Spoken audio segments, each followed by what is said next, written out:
Hello സുഹൃത്തുക്കളെ, ഇത് 2025 video ആണ്. എൻ്റെ കോൺസേർട്ടിൻ്റെ സമയത്ത് എൻ്റെ ഫാമിലിയൊക്കെ വന്നിട്ടുണ്ടായിരുന്നു. അപ്പോൾ അങ്ങനെ എടുത്ത വീഡിയോ ആണ്. അങ്ങനെ കോൺസേർട്ടൊക്കെ കഴിഞ്ഞ് അവരെയും കൊണ്ട് പുറത്തു പോയി.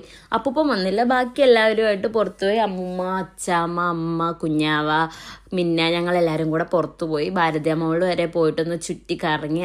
അച്ചാമ്മയ്ക്കും അമ്മൂമ്മയ്ക്കും എസ്കലേറ്ററിൽ കയറാൻ നല്ല പേടിയായിരുന്നു. പിന്നെ അവരെയും പിടിച്ച് കയറ്റി അങ്ങനെ ഓരോരോ ഷോപ്പും കാര്യങ്ങളൊക്കെ കാണിച്ചു കൊടുത്തു.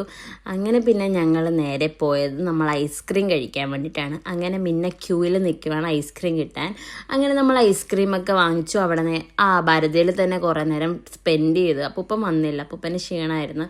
കാരണം ഓൾറെഡി നമ്മൾ ലേറ്റായിരുന്നു, രാത്രി ഇറങ്ങിയപ്പോൾ ഇവരൊക്കെ നേരത്തെ കിടക്കുന്ന ആൾക്കാരായതുകൊണ്ട് തന്നെ നമ്മളെപ്പോലെ നൈറ്റ് ലൈഫ് ഇഷ്ടപ്പെടുന്നവരല്ല. അതുകൊണ്ട് തന്നെ നമ്മൾ നേരത്തെ പോയി. അപ്പോൾ എനിക്ക് ഏറ്റവും വലിയ ആഗ്രഹമായിരുന്നു എൻ്റെ അച്ചാച്ചനും കൂടെ വേണം എൻ്റെ കോൺസേർട്ട് കാണാനെന്നും ഞാൻ ഏറ്റവും കൂടുതൽ ആഗ്രഹിച്ചു. ഞാൻ എപ്പോഴും പറയുന്നു അച്ചാച്ചനെ ഞാൻ ബാംഗ്ലൂർ കൊണ്ടുവന്നു, പക്ഷേ അച്ചാച്ചന് വരാൻ പറ്റിയില്ല. അതിന് മുന്നേ അച്ചാച്ചൻ ഞങ്ങളെ വിട്ടുപോയി. അതെനിക്കിപ്പോഴും ഒരു വിഷമം, അച്ചാച്ചനത് കാണാൻ പറ്റാത്തതുകൊണ്ട്. അതുപോലെ ഈ വർഷം വന്നപ്പോൾ എൻ്റെ അപ്പൂപ്പനും എന്നെ വിട്ടുപോയി. നല്ല വിഷമമുണ്ട് അതിന്. പിന്നെ മനുഷ്യന്മാരല്ലേ, നമുക്കൊന്നും പറയാൻ പറ്റത്തില്ല.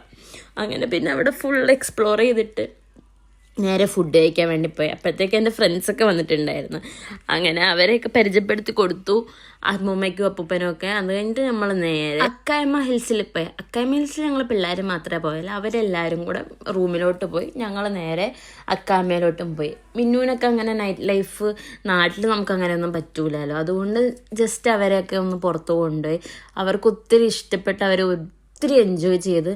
അങ്ങനെ അതൊക്കെ കഴിഞ്ഞിട്ട് നമ്മൾ നേരെ വീട്ടിലോട്ട് വന്നപ്പോൾ ഒരു ടൈമായി. അത് കഴിഞ്ഞിട്ട് രാവിലെ എണീച്ച് അവരിന്ന് പോകുമായിരുന്നു. അപ്പോൾ ഐഷേനെ സൗബൂനെ എല്ലാവരെയും കൂടെ വിളിച്ചിട്ട് നമ്മൾ നേരെ ബ്രേക്ക്ഫാസ്റ്റ് കഴിക്കാൻ വേണ്ടി പോയി. നമ്മുടെ അടുത്തുള്ള ഷോപ്പിൽ തന്നെയാണ് പോയത്, കൃഷ്ണലീല പറഞ്ഞിട്ട്. അപ്പോൾ അവരിന്ന് പോകുമായിരുന്നു. അങ്ങനെ പിന്നെ നമ്മൾ ബ്രേക്ക്ഫാസ്റ്റൊക്കെ കഴിച്ചിട്ട് പിന്നെ റൂമിൽ പോയി അവരൊന്ന് ഫ്രഷായി. ഗൈസ്, ഇത് എൻ്റെ അമ്മയുടെ വേഷം കെട്ടാണ് ഞങ്ങൾ കാണുന്നത്. അത്യാവശ്യം പാക്കിങ്ങും കാര്യങ്ങളും ഉണ്ടായിരുന്നു. അപ്പോൾ കുഞ്ഞച്ഛനും നേരത്തെ തന്നെ പോയി. അവർ കോൺസേർട്ട് കഴിഞ്ഞ് അന്നത്തെ ദിവസം തന്നെ പോയി. അമ്മയൊക്കെ പിറ്റേ ദിവസമാണ് പോകുന്നത്. അങ്ങനെ ഞങ്ങൾ എൻജോയ് ചെയ്ത് അത്യാവശ്യം ഞങ്ങൾ കൊമേഴ്ഷ്യലൊക്കെ പോയി അത്യാവശ്യം സാധനങ്ങളൊക്കെ അപ്പം വാങ്ങിച്ചു തന്നു. അങ്ങനെ ഇനി ഇങ്ങനത്തെ നിമിഷങ്ങൾ ഉണ്ടാവുമോ എന്ന് ചോദിച്ചാൽ എനിക്ക് അറിയത്തില്ല.